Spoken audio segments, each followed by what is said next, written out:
Simulan na natin ang balitaan. Narito ang malalaki at makabuluhang balita ngayong araw.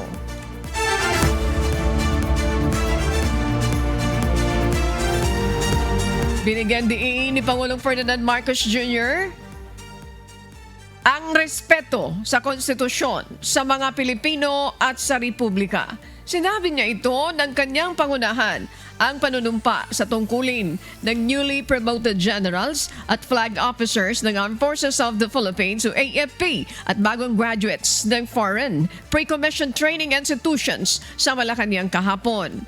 Ayon kay Pangulong Marcos, mahalaga ang papel ng hukbong sandatahang lakas ng Pilipinas para ipagtanggol ang sumerenya ng Pilipinas at itaguyon ang pambansang seguridad. Sinabi rin ng Pangulo na ang responsibilidad na ito ay dala rin ng mga military reservists na nagpapalakas sa kakayahan ng sandatahang lakas sa pamamagitan ng kanilang papel bilang force multiplier. Your promotion reflects the nation's confidence in your integrity and professionalism, your dedication to duty.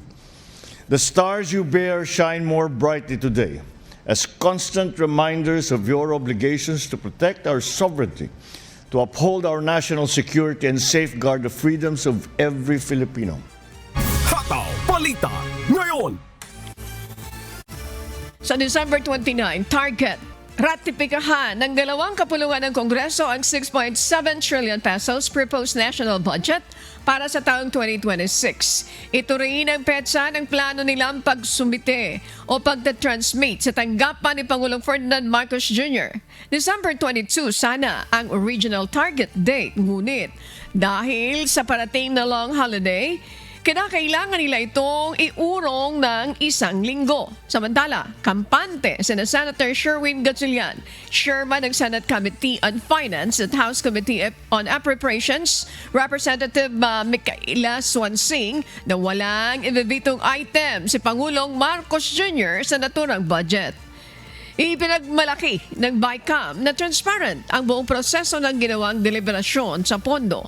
Katunayan nito ang kauna-unahang live streaming. Wala na rin insertion na nangyari na bandang huli o na nangyari na bandang huli ay magugulat na lamang ang marami na may ipinasok na palang item at nagagamit pa sa katiwalian.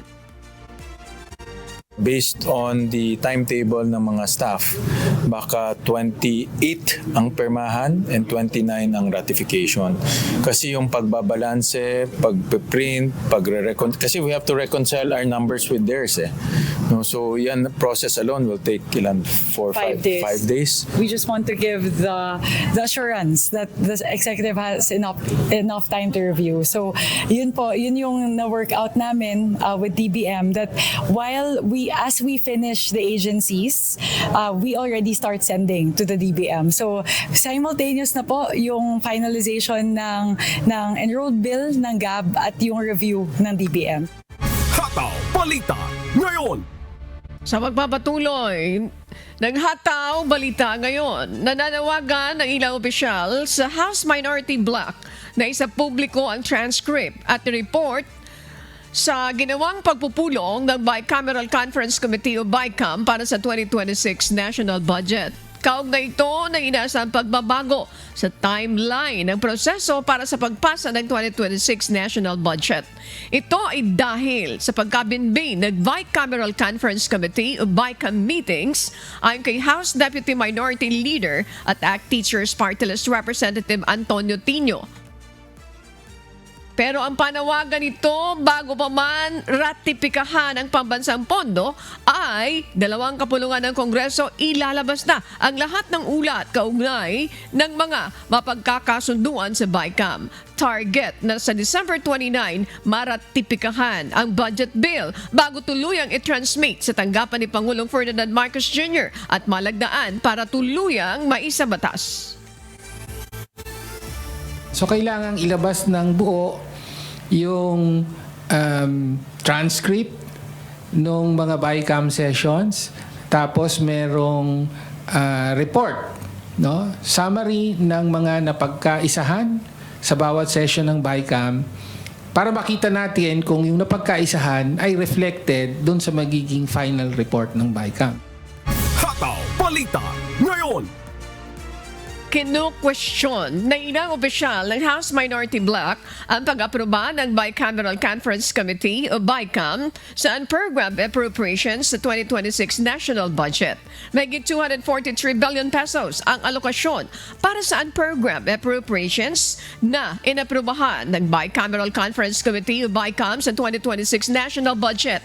Kabilang sina Akbayan Party List Representatives Percy Sandanya at Chel Docno na kumukwestiyon sa Unprogrammed Appropriations o UA. Tumutukoy ang UA sa mga proyekto o programa na mapupondohan lamang kung may sobrang kita ang gobyerno o kung may pumapasok na tulong o utang mula sa ibang bansa o institusyon. Kontrobersyal ang UA dahil sa paglobo nito sa mga nakalipas na taon at dito rin umano nanggagaling ang pondo sa mga maanumalyang flood control projects. At syempre, parang zombie, nagbabalik from the dead ang unprogrammed appropriations. Hataw Balita ngayon. Pagkakasyahin ng Department of Public Works and Highways o DPWH ang inaprobahang budget ng Bicameral Conference Committee. Nasa 624 billion pesos ang initially approved budget ng DPWH mula sa House of Representatives. Ngunit 529.6 lamang ang nakapasa sa BICAM. Mas mababa ito ng 94.8 billion pesos sa orihinal na halaga. Ayon kay Secretary Dizon, ang mahalaga para sa kanila ng Pangulo, malinis at magagamit ito ng tama para sa mga proyekto ng ahensya. Sa kabila ng ginawang pagtapya sa kanilang pondo sa susunod na taon, nanindigan ang kalihim na sisiguruhin nila may patutupad ang mga nakalinyang proyekto. Yun ang commitment ng administrasyon ni Pangulong Marcos na itong parating na 2026, kahit na bumaba yan ng 40%, yung budget na yan ay mapupunta lahat sa mga kababayan natin para sa mga tamang project na makakatulong sa kanila. We will make do with what the Senate and the House has approved. Gagawin natin yan.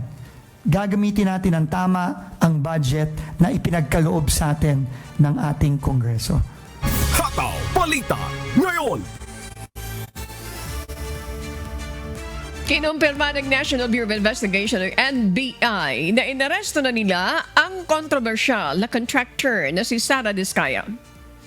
Ayon sa NBI, nag-issue ang Regional Trial Court 7th Judicial Region Branch 27 sa Lapu-Lapu City, Cebu ng warrant of arrests laban kay Diskaya. Paglabag sa Section 3-E ng Republic Act No. 3019 o Anti-Graft and Corrupt Practices Act at malversation of public funds to property ang mga kasong kinakaharap na Diskaya. Mismong si Pangulong Ferdinand Marcos Jr. ang naunang nag-anunsyo na naglabas na ng warrant of arrest laban sa mga individual na sangkot sa umano'y 96.5 million pesos na ghost flood control project sa Davao Occidental. Ayon sa Pangulo, kabilang ang kontratistang si Sara Diskaya sa 10 individual na may arrest warrant. Ang mga akusado ay nahaharap sa kasong graft at malversation.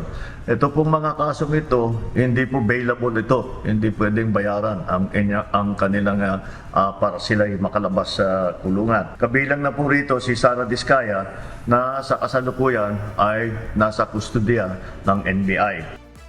Hataw Balita ngayon.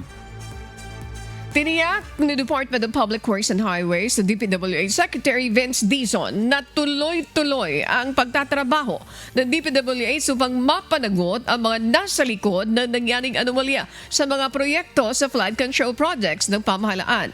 Hindi sila titigil sa pagsusumite ng mga referral at report sa Office of the Ombudsman. Katulong ang Independent Commission for Infrastructure o ICI para kasuhan at makulong na ang mga nasabing individual. Walang ibinigay na iba pang detalye sa Secretary Dizon kung sino-sino ang mga individual na mapapabilang sa nasabing referral. Ngunit tiniyak ng kalihim na matibay ang ebidensyang mayroon sila para mapakulong at maparusahan ang mga ito upang mapatunayang may kinalaman talaga sila sa nangyaring anomalya. Sa January, I think magiging ready na ang ICI at ang DPWH dun sa report ng mga gagawin nating pananagot sa Cebu. Dahil dun sa nakita nating mga problema sa Cebu, sa flood control project sa Cebu, magiging ready na ang ICI at ang DPWH to submit their reports and their referrals and our referrals to the Ombudsman by January. Hataw Balita ngayon. Bubuksan ng Department of Public Works and Highways sa DPWH ang ilang posisyon upang tumanggap ng mga bagong empleyado pagsapit ng Enero ng susunod na taon. Ito ang anunsyo o inanunsyo kahapon ni DPWH Secretary Vince Dizon. Ayon kay Secretary Dizon, magkakaroon sila ng massive recruitment sa iba't ibang universidad sa bansa kung saan target ng ahensya na makakuha ng mga bagong engineer at accountant. Aminado ang kalihim sa hamon ng paglilinis sa imahe ng ahensya matapos ang mga kontrobersiya sa flood control projects. Kaya naman, panawagan niya sa mga kabataan, magtiwala na sila. Ang susi para mabago ang hindi magandang sistema sa nagdaan. Marami tayong gagawing reforma, marami tayong gagawing pagbabago. Pero ang pinaka-importanting resource ng kahit anong organisasyon ay yung mga tao. At yung pagbabago sa mga opisyal ng DPWH, yan talaga ang magdidikta kung ang DPWH ba ay babalik na lang sa dati o talagang magbabago na ng tuloy-tuluyan. Hataw Balita ngayon. Kinumpirma ng Benguet Police na nasawi si dating Department of Public Works and Highways o DPWH USEC Maria Catalina Cabral. Matapos matagpuan walang malay sa tabi ng Buid River sa Cannon Road sa Tuba, Benguet kagabi.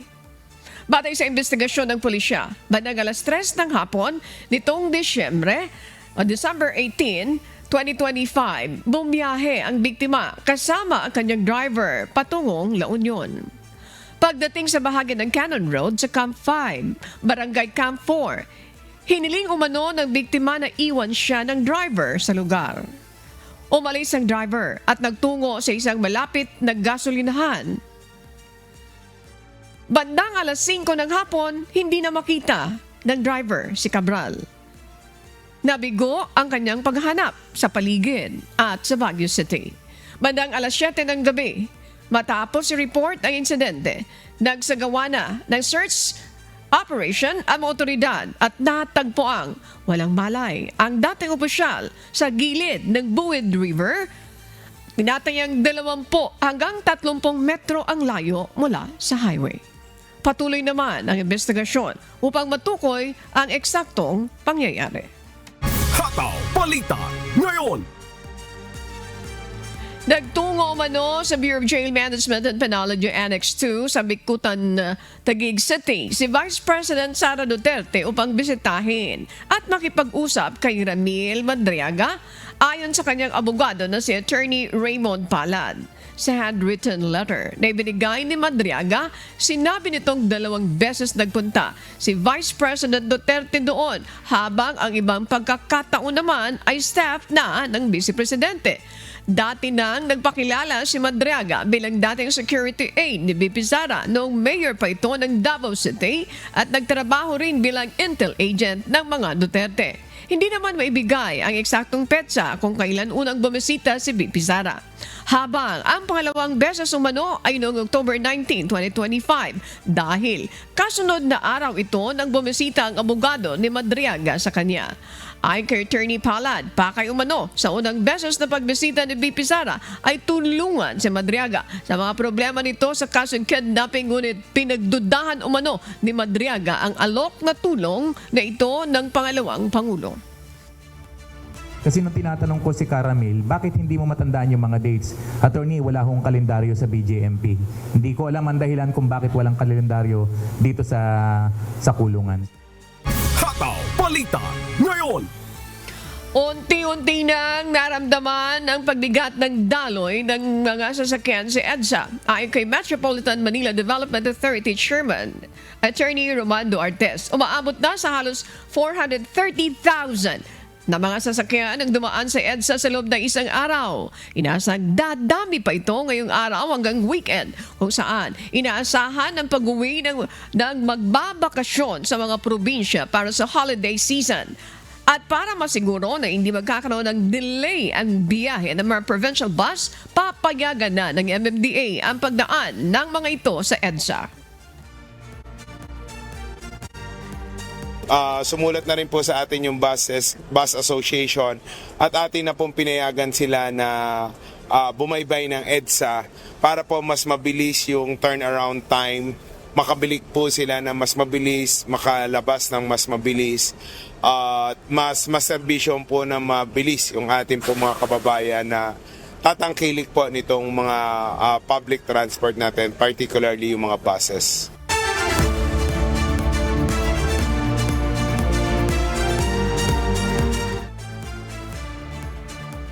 Sinuspende ng Malacanang ang pasok sa lahat ng tanggapan ng gobyerno sa December 29, 2025 at January 2, 2026.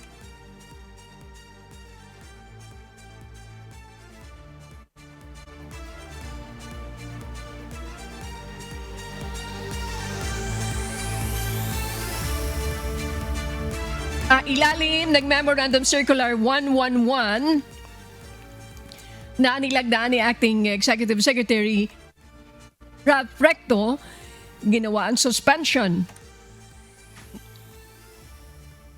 ng trabaho para mabigyan ng oportunidad ang mga empleyado ng gobyerno na makabiyahe sa kanilang probinsya at makasama ang kanilang mga mahal sa buhay ngayong holiday season. Sa kabila nito, ang lahat ng ahensya ng gobyerno na responsable naman sa pangunahing mahalagang serbisyo tulad ng pangkalusugan, nasa preparedness at response duties ay mananatiling operational. Ipapaubayan ng palasyo sa private sector ang desisyon kung magsususpinde rin ng pasok sa kanilang mga manggagawa sa mga nasabing petsa. Hataw Balita ngayon. Sa pagpapatuloy ng Hataw Balita ngayon, inalis sa pwesto ang 16 na pulis kasama ang kanilang hepe sa Dolores Municipal Police Station sa Samar matapos mag-viral ang larawan ng mga ito na umiinom ng alak sa loob mismo ng istasyon ng pulisya. Bukod sa mga pulis at hepe nila, kasama sa mga papatawan ng penalty ang isang non-uniform personnel o NUP na kasama nila. Ayon kay Region 8 Public Information Office Chief Police Lieutenant Colonel Analiza Armeza, mahigpit na ipinagbabawal ang pag-inom ng alak sa loob ng kampo. Lumalabas sa inisyal na investigasyon na nangyari ang insidente noong December 15 sa party ng mga pulis. Yes po ma'am, under sa ating protocols and guidelines, bawal po kasi ang mag-inom sa loob ng police station. Kaya yun nga, after we have received the report, nagkaroon po ng investigation. And if mapatunayan po na mayroon ngang error or violation of the protocol sa part ng ating involved personnel, ay meron pong karampatang penalty po.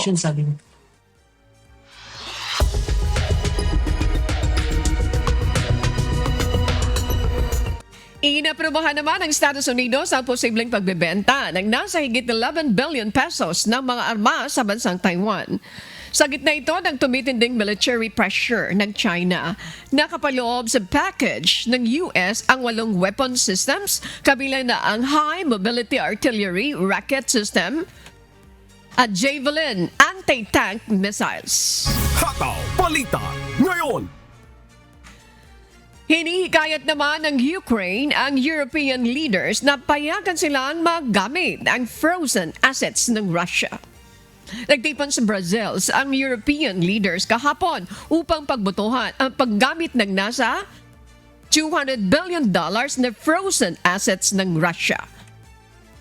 Sa mga video naman na ibinahagi ni Ukrainian President Volodymyr Zelensky, makikita na nakausap niya si Belgian Prime Minister Bart de Wever at Spanish Prime Minister Pedro Sanchez Perez Castellon.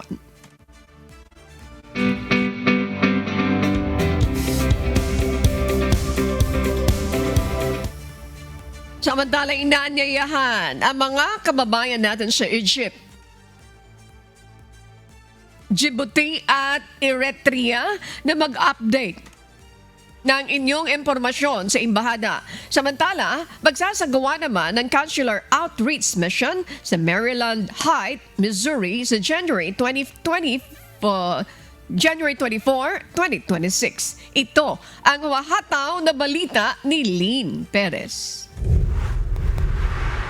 What's up, kabayan? Sarado ang Philippine Embassy sa France sa December 24 at 25 at muling magbubukas sa publiko ang tanggapan ng embahada sa December 26. Maaari namang tumawag sa 33-680-115271 kung may assistance to national concerns at sa 33-620-592-515 kung may consular concerns. Inaanyaya naman ang mga kababayan natin sa Egypt, Djibouti at Eritrea na mag-update ng inyong mga impormasyon o detalye sa embahada. Bumisita lamang sa official Facebook page ng Philippine Embassy sa Egypt sa facebook.com/phinegypt para sa kumpletong impormasyon. Samantala, ready na for release ang mga newly arrived passports sa Oman. Maaari maklaim ang inyong mga passports mula Linggo hanggang Huwebes sa alas 8 ng umaga hanggang alas 2 ng hapon. Huwag kalimutang dalhin ang inyong lumang passport at resibo. At para sa listahan ng available passport for release, bumisita lamang sa official Facebook page ng Embahada sa facebook.com/phlinoman. At magsasagawa naman ng consular outreach mission sa Maryland Heights sa Missouri sa January 24 mula alas 8:30 ng umaga hanggang alas 5:30 ng hapon sa Holy Spirit Parish Annex. Ilan sa mga serbisyo ipagkakalob sa ating mga kababayan ay ang passport services, dual citizenship, civil registration at iba pa. Para sa listahan ng requirements at iba pang impormasyon, bumisita lamang sa official Facebook page ng Philippine Consulate sa Chicago sa facebook.com/phinchicago. Lynn Perez, sumahataw sa Balita Ngayon. Sa pagpapatuloy ng Hataw Balita ngayon, makakapanayam natin ngayong umaga si Ginoong Robin Ignacio, ang Traffic Operations Head ng North Luzon Expressway o NLEX upang pag-usapan natin ang mga paghahanda ng NLEX holiday, itong paparating na holidays mga kasambahay. Magandang umaga po sa inyo, Ginoong Robin. Good morning po at good morning din po sa ating mga taga-subaybay ng UNTV. Maraming salamat, sir. At ang unang itatanong namin, ano na ba yung mga preparations, yung mga measures and place na ginagawa po ng NLEX upang matiyak natin na magiging maayos yung daloy ng trapiko dito po sa paparating na holiday breaks ng ating mga kababayan. And gusto ko rin po ma-emphasize na agad ngayon, ano ba yung mga binabanggit na deployment ng inyong mga tanggapan? May mga suspension din ba ng mga roadworks, ng mga counterflows are in place, yung free towing in place na ba yan, yung mga emergency response? Go ahead po, sir. Thank you very much. Yes, ma'am. Tama po. Unang-una po, starting today, kung saan inaasahan na po natin na may mga bibiyahe na po. Last day po kasi ng office bago po linggo ng holiday na po. So, kami po ay nagdi-deploy na po na mas maraming personnel. Around 1,500 personnel po yung di-deploy namin dito sa NLEX. Kasama na po yung aming mga patrol, mga teller, mga incident response teams po natin at ang mga security po natin. At ganun din po na umpisa po ngayon, December 19, wala na po tayong road closure. Wala na po tayong roadwork. Tuloy-tuloy po ito hanggang January 5, 2026 na po.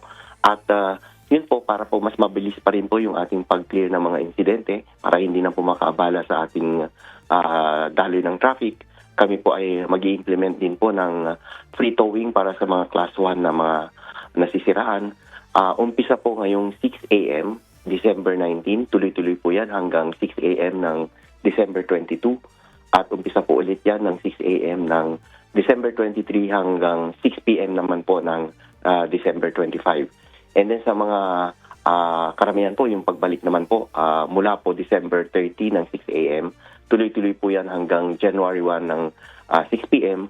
At yung last na yugto po ay January 3, 6 a.m. hanggang January 5, 6 a.m. So, yun, nakahanda naman po tayo at yun po, inaasahan din po natin na magkakaroon po talaga ng pagbigat ng daloy ng traffic. Kung ito po ay mangyari, lalong-lalo na po dito sa pag-uwian, kami po ay mag-implement po ng mahabang counterflow na tinatawag po naming express lane mula pa lang po dito sa pagpasok ng Balintawak Toll Plaza, dito po sa may Expansion Plaza. Tuloy-tuloy po pagpasok yan, meron na po tayong median opening kung saan papasok yung counterflow at tuloy-tuloy na po yun. Ang labas na po nun ay sa may Balagtas area na po. So, yun po yung mga lalabas po ng Valenzuela, may Kawayan, Marilao at maging dun sa Bukawi ay wag na lang pong kunin yung counterflow na yon kasi tuloy-tuloy po yun. Ang paglabas na po ay Balagtas na.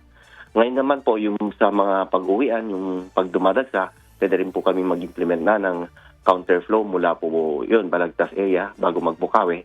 Tuloy-tuloy po yun hanggang Balintawak at maaring yung mga gustong gumamit po dito sa may Skyway Stage 3 ay malalampasan po yung on-ramp po ng Skyway Stage 3 dito sa may Balintawak area. Pero pwede na po nilang kunin yung on-ramp po ng Skyway dito po sa may A. Bonifacio area na. So, kung balak pong kunin po yung on-ramp dito sa may Balintawak area, wag na lang pong gamitin yung express lane or yung mahabang counterflow. So, once and for all, liwanagin natin yung peak travel days, mag-start na ngayon. And the peak travel time, anong oras po mag-start? Anong oras ang start ng peak travel time?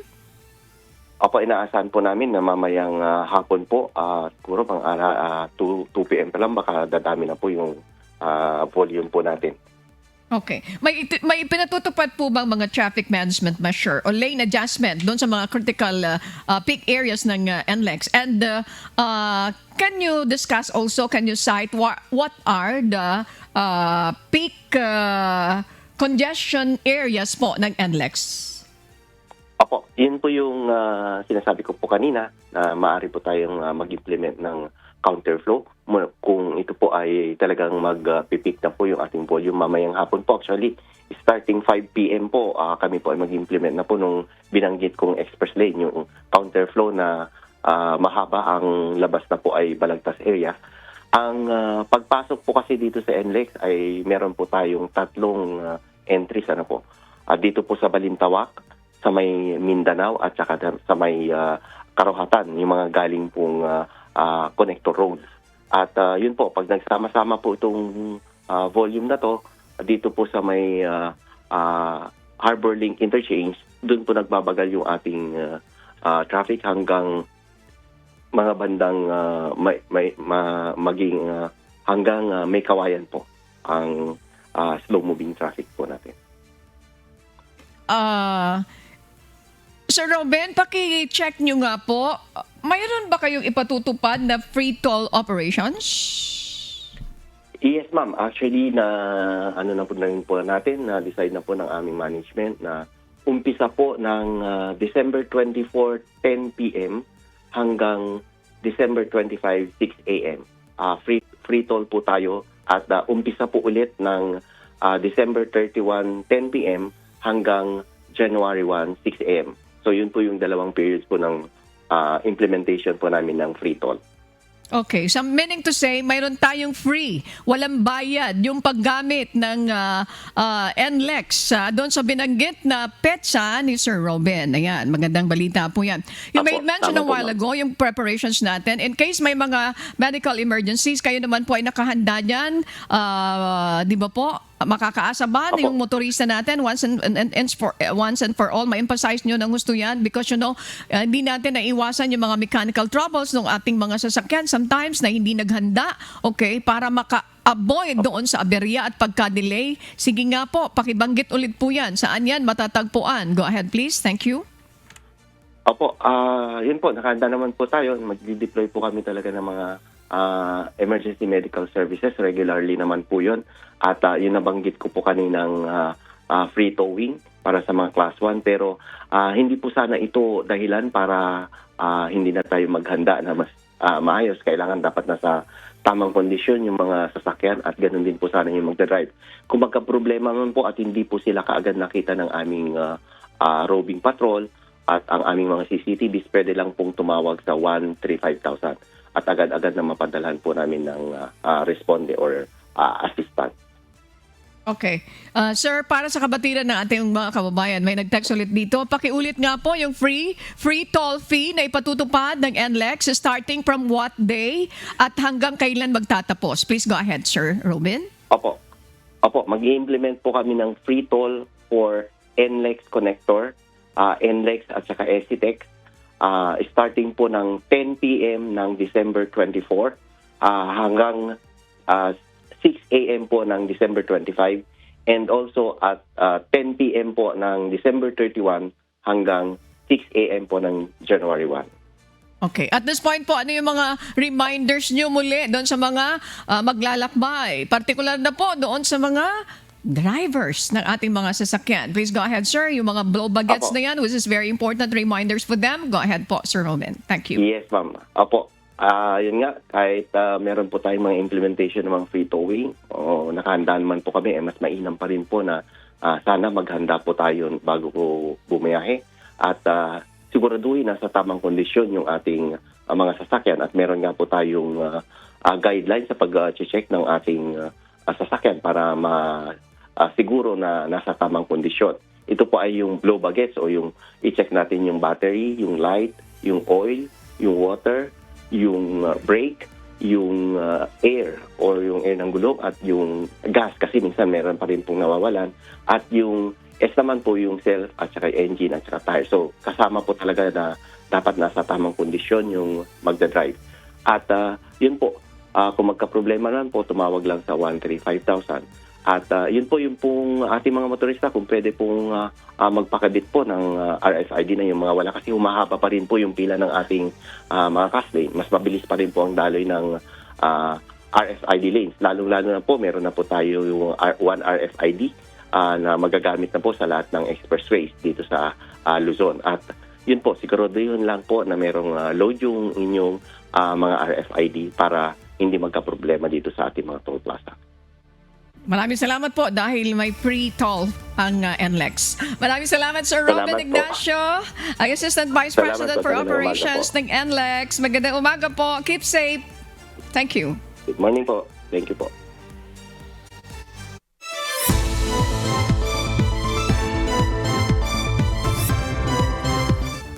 Maari namang maari nang tumawid sa San Juanico Bridge ang 30-ton trucks at iba pang mabibigat na sasakyan mula po alas 10 ng gabi hanggang alas 5 ng umaga sa one-way at a time na paraan ayon sa Department of Public Works and Highways o DPWH. Ipinagpaliban muna ang nakatakdang dry run para sa daytime crossing upang magbigay daan sa karagdagang konsultasyon hanggang sa susunod na abiso sa gabi lamang papayagan tumawid naman ang 30-ton trucks. Pinapaalalahanan din ang mga motorista na sumunod sa mga panuntunang pangkalikasan, kabilang na ang 30 kilometers per hour na speed limit at 14 meters na distansya sa bawat sasakyan. Muling binuksan ang San Juanico Bridge matapos ang retrofitting na pinondohan naman ang mahigit 500 milyong piso mula sa National Disaster Fund. Hataw Balita ngayon. Samantala, mahigit 76 na bisita ng Australian cruise ship na Coral Geographer ang malugod na tinanggap ng mga residente sa Maripipi, Biliran. Naranasan nila ang mga lokal na tradisyon, kakanin at mga putahing Pilipino. Binisita na rin ng mga ito ang mga atraksyon tulad ng Candle Beach Pottery Center sa Barangay Kansibang at ang ang kilalang Sambawan Island. Ayon kay Mayor Joseph Kaingkoy, senyalis ito ng handa na ang bayan na tumanggap hindi lamang ng mga dayuhang bisita kundi pati na rin ng mga lokal na turista simula 2026. Inaasahan namang magdudulot ito ng karagdagang hanap buhay at pagunlad na ekonomiya sa bayan ng Marititi. Hataw Balita ngayon. Pinaigting naman ng provincial government ng Biliran ang kanilang bamboo rehabilitation program bilang tugon sa problema sa baha sa probinsya kasabay ng paglikha ng karagdagang kabuhayan para sa mga residente. Si Ryan Salatandol, humahataw. Mahigit 100 bayog bamboo seedlings ang itinanim sa mga tabing ilog ng Barangay Agpangi at Barangay Sabang sa bayan ng Naval nitong Makalawa.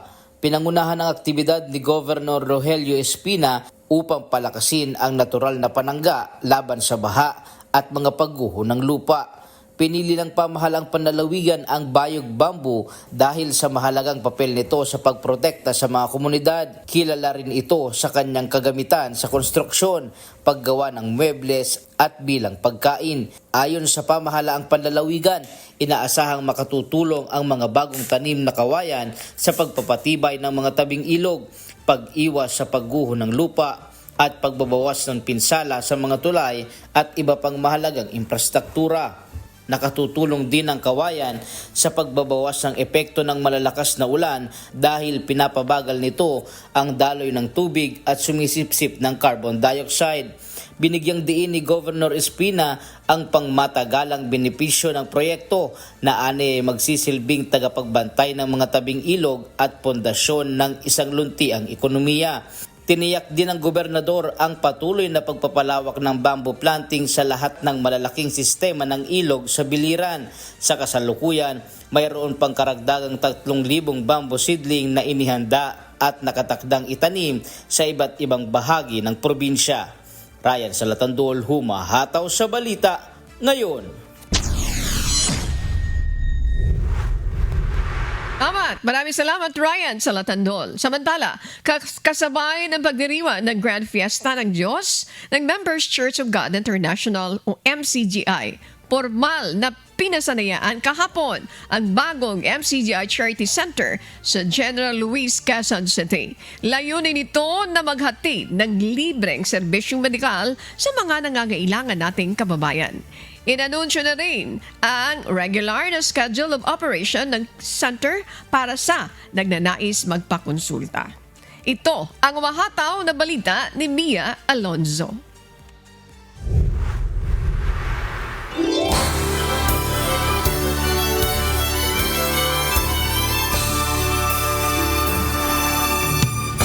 At bago nating binubuksan ngayon ang ating MCGI Charity Center dito sa San Luis. Welcome po! Isinagawa ang Grand Fiesta ng Diyos at Brethren Day ng Members Church of God International o MCGI sa huling quarter na ito ng taon. Isang pagdiriwang na may malinaw na layunin, ang magpadama ng malasakit at pagtulong sa kapwa. Highlight ng pagdiriwang ang pagbubukas ng pinakabagong MCGI Charity Center na matatagpuan naman sa General Luis sa Quezon City. Ang pasilidad ay magsisilbing tagapaghatid ng libreng serbisyo sa mga kapatid at mga residente na malapit sa nasabing komunidad. Ang mag-asawang Susan at Romeo Aguilar sinamantala ang pagkakataon nang malamang mayroon ng bagong pasilidad sa kanilang lugar para makapagpakonsulta.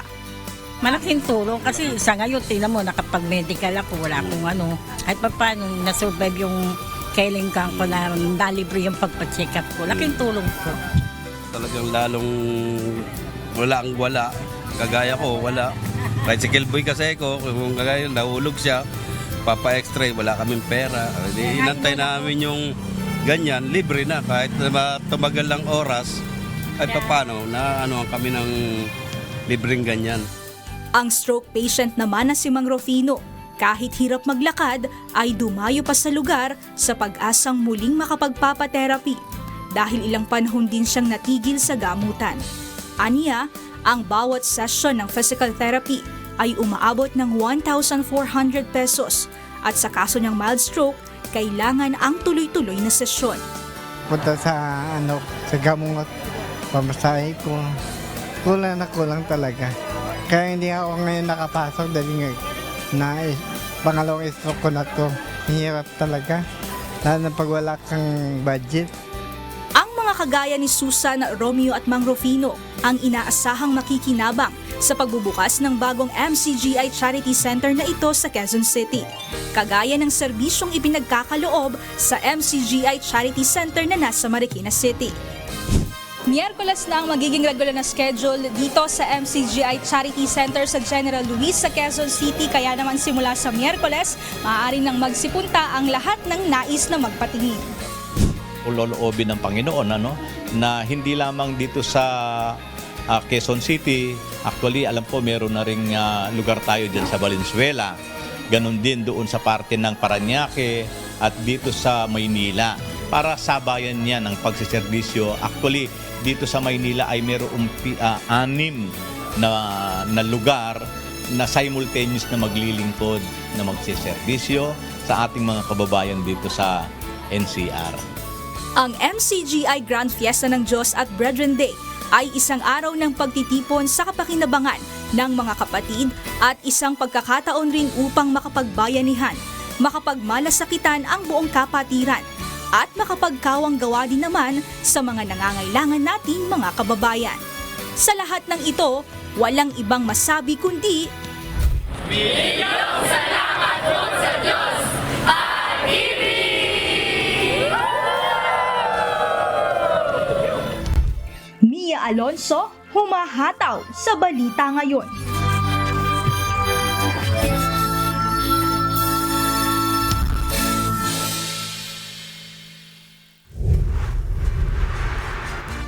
Salamat sa Diyos. Salamat sa Diyos. Kuya, salamat sa Diyos. Good morning po. And Ate Arlene, Bradon Kapulong, maraming salamat po. Magandang umaga. Ayan po ang ating bagong charity center. Maraming salamat sa Diyos. Mga kasambahay, we don't have time. Sabi ni Adet, double time na. Okay, salamat sa Diyos, Adet. Sa lahat na sumusubaybay sa buong mundo, maraming salamat. Thank you very much kay Aljan Lozano and Jose Ibanez. Thank you very much po kay Bernie and Marvin. Sa inyo pong lahat dyan. Ayan, si Marvin. Ayan, sino po ba makasama ni Marvin? Si Igat, si Belinda Aquino, si Rodrigo, si Nars. Thank you very much. At sa IT people, ayan, thank you very much po, Arian, Berniel, of course, nariyan si Cardo. Thank you very much. Lawrence and Joy, kasama si Luel. Thank you very much, Luel. Mga kasambahay, kung may mga storya po kayong nais balikan sa Hataw Balita ngayon, pwede niyo po itong muling mapanood sa aming official social media account. Magtungo lamang po sa UNTV News and Rescue YouTube channel at i-click ang subscribe button. Kayo din po sa aming Facebook at TikTok accounts. Mapapanood nyo rin dito ang iba pang news programs ng UNTV, pati na po na iba pang video ng nag-iisang public service channel. Kaya tara na! Subscribe, like, and share. At sa aming ibabahaging mga salita ng Diyos na ating sandigan, mula po sa Tito 1:2. Sa pag-asa sa buhay na walang hanggan, na ipinangako ng Diyos na di makapagsisinungaling buhat pa ng mga panahong walang hanggan. Morning din kay BP Ruth Soriano. Good morning, Ate Ruth. Mga kasambahay, maraming salamat. Yan po ang umahataw na balita ngayong araw na ito. Ika-19 sa buwan po ng Disyembre. Ako po ang inyong lingkod, Annie Rentoy, sa ngalan po ni amigo Sherwin Kulubong at sa lahat na bumubuo ng UNTV News and Rescue, UNTV Radio La Verdad 1350 at ng ating mga correspondent mula sa Pilipinas at sa iba't ibang panig ng mundo. Slyn Perez, good morning. Muli, sa ngalan ni amigo Sherwin, ako po si Annie Rentoy. At dito sa UNTV at UNTV Radio La Verdad 1350, Diyos ang aming aming sandigan, serbisyo publiko ang aming pinahalagahan. Brad Bobby, good morning, at kay Brad Mel. Susunod na po ang Good Morning Kuya. Salamat po sa Diyos at magandang umaga.